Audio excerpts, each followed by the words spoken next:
د پاکستان نېشنل سکیورټي کمیټه یا د قومي سلامتیا کمیټه ویلي چې هیڅ یو ملک ته اجازه نه ورکوي چې ترهګرو ته پناه او سہولتونه ورکړي او پاکستان د حق خوندي لري چې د خپل ولس تحفظ وکړي. NSC د ترهګرۍ په ضد دغه ژمنه د ګل پروز د غونډې په دویم نشست کې وکړه. د NSC بله ناسته د جمعې پروز شوې وه. د NSC غونډې د وزیر اعظم شهباز شریف په مشرۍ کې وشوې. د ریپورټ تر NSC په خیبر پښتونخوا او بلوچستان کې په خصوصي توګه ترهګرۍ وروسته واقعیتو ته توجه وکړه. د NSC د غونډې په اړه مطبوعاتو ته جاري کړی شوی سرکاري بیان کې دا نه دی ویل شوی چې کوم ملک ترهګرو ته پناه یا اسانتیاوې ورکوي. پاکستاني چارواکي د ډیر وخت راهیسې دا خبره کوي چې کله د مسلح ډله تحریک طالبان پاکستان یا TTP په افغانستان کې پټ ځایونه لري. په دې لړ کې وروستی بیان د پاکستان د داخله چارو وزیر غنه ثناء الله ورکړی و او ویلی یو چې کو افغانستان د توندلارو مرکزونه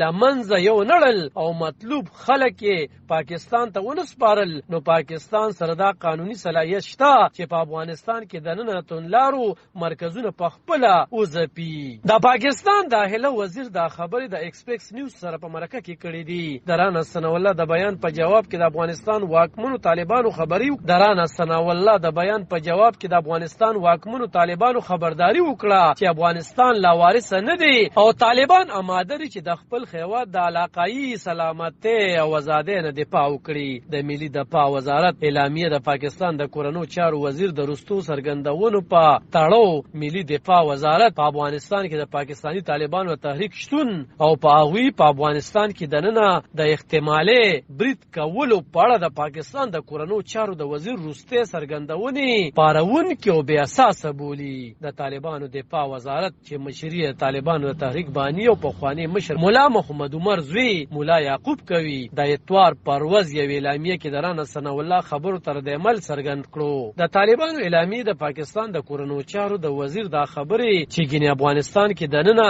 د TTP مراکز شته دي او پاکستان په دغه مرکزونو حمله کولی شي پارونکې او بې اساسه بللې دي. تیر هفته د پاکستان د بهرنیو چارو وزارت ویلي وو چې پاکستان د افغان چارواکو سره د ګډې پولې د ښه انتظام د ډیپلوماټانو د امنیت پراخولو د ترهګرۍ د مخنیوي په ګډون په یو لړ مهمو ستونزو خبرې اترې کوي. علب خان شیرپو دلبر نیوز 400 د پاکستان